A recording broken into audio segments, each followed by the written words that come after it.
আসসালামু আলাইকুম, সবাই কেমন আছেন? আশা করি সবাই অনেক বেশি ভালো আছেন। তো মেয়ের পছন্দ মতো কি কি রান্না করছি না করছি আজকের ভিডিওতে আপনাদের সঙ্গে শেয়ার করব। আচ্ছা, কোন দেখি আমার মতো কার কার এরকম নতুন অভিজ্ঞতা আছে অবশ্যই কমেন্টে জানাবেন। তো আমি এখানে রাজশাহী আসার পরে আমার তো এখানে আবার নতুন আর একটা সংসার হয়েছে। তো এখানে রুটি বানাবো কি করে কন? তো এর আগে আসলাম বেলুন ফিরা কিছুই নেই, এইবার আসার সময় একটা বেলুন নিয়ে আসলাম। তো রুটি বানাবো ফিরি নিতে কি করবো কন? একটা বড় আর্ট পেপার নিয়ে দেখেন রুটি বানাইনি শুরু করে দিয়েছি। কার কার এরকম অভিজ্ঞতা আছে অবশ্যই কমেন্টে জানাবেন। তো আরে দেখুন গোল গোল করে কি সুন্দর করে রুটি বানাইছি, অনেক সুন্দর হয়েছে না? অবশ্যই কমেন্টে কিন্তু জানাবেন। রুটি বানাই তো খাওয়া দাওয়া হয়ে গেছে, দুপুরের রান্না জোগাড় পাতি করতে করতেই তে এইদিকে আনাজি কচুর পাতার ভর্তা খাতে মন চাইছিলি। তো বোনের আবদার শুনি ভাই আবার যায় আনাজি কচুর পাতা লিয়ে আসি দিয়েছিলি। তো এই তো রান্না করতেছি আর খুব মজা করে খাবো না, তার জন্য রান্না করতেছি, ভর্তা করবো। আর এদিকে কিন্তু পিপি দিয়ে আলু ডিম দিয়ে ঝোল করব, তার জন্য দেখুন পেঁয়াজ মরিচ সুন্দর করে কাটিলি তেলের উপর ভাজি লিচ্ছি, একটু পাঁচফোড়নও দিয়ে দিচ্ছি, তাহলে কিন্তু তরকারিটার টেস্ট ভালো হবে, তাই না? তো তার জন্য এখানে আদা জিরা বাটা রসুন বাটাটাও দিয়ে দিলাম, দিয়ে ভালো করে মশলাটা কষি টষি লেবো, লবণ দিয়ে দিলাম। আর এই দেখেন সুন্দর করে কষায় রান্না করলে কিন্তু ভালোই হারে। আর একদিকে হলুদের গুঁড়া মরিচের গুঁড়া আর সবকিছুই দিয়ে দিলাম, ধনি গুঁড়া দিয়ে দিলাম।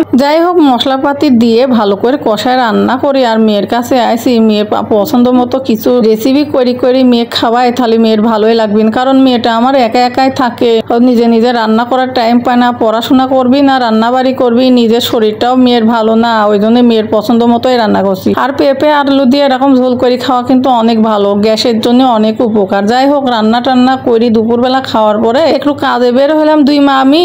আর বের হওয়ার পরে দেখুন বৃষ্টির মেঘ লেগে আছে, আবার ঝিঝিরি বৃষ্টিও হচ্ছে। তো দুই মা আমি এখানে দাঁড়া থাকি আসি, তো একজনকে পাঠাইছি পুরি কিনতে, আমার ভাইটা গেছে, তো ভাইটা পুরিটা নিয়ে আসুক। তো দেখুন অনেকগুলি ড্রাগন কেটে নিয়েছি মেয়ের জন্য, মেয়েকে খেতে দেব।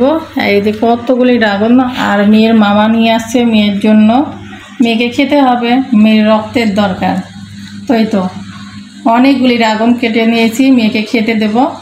আর সবাই দোয়া করবেন আমার মেয়েটা তাড়াতাড়ি সুস্থ যেন হয়ে যায়।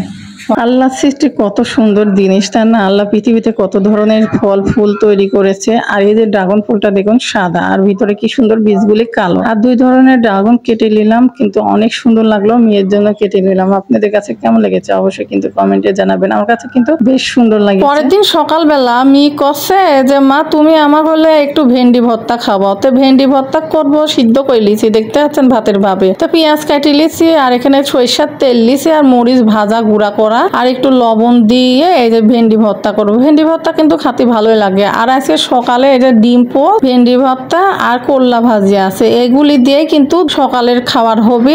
আর এই ভেন্ডি ভর্তা কিন্তু খেতে আমাদের বেশ ভালোই লাগে, আপনারা না খাইলে কিন্তু খেয়ে দেখতে পারেন, অনেক মজা লাগে। যাই হোক সারাদিন কি কি করলাম না করলাম সবকিছুই তো ভিডিওতে একটু একটু শেয়ার করেছি। আর আমার আঞ্চলিক ভাষায় কথা বললাম, কেমন লেগেছে অবশ্যই কমেন্টে জানাবেন। আর আমি কোন আঞ্চলিক ভাষায় কথা বললাম সেটাও কিন্তু কমেন্টে জানাবেন। আর আমি কোন জায়গার মেয়ে সেটা যারা জানেন তারা অবশ্যই কমেন্টে জানাবেন। তো আপনাদের কাছে কিন্তু ধাঁধা থাকলো। যাই হোক ভিডিওটি ভালো লাগলে অবশ্যই কিন্তু পেজটি ফলো করবেন আর ইউটিউব চ্যানেলটি সাবস্ক্রাইব করবেন। এখনকার মতো বিদায় নিলাম, আল্লাহ হাফেজ, আসসালামু আলাইকুম।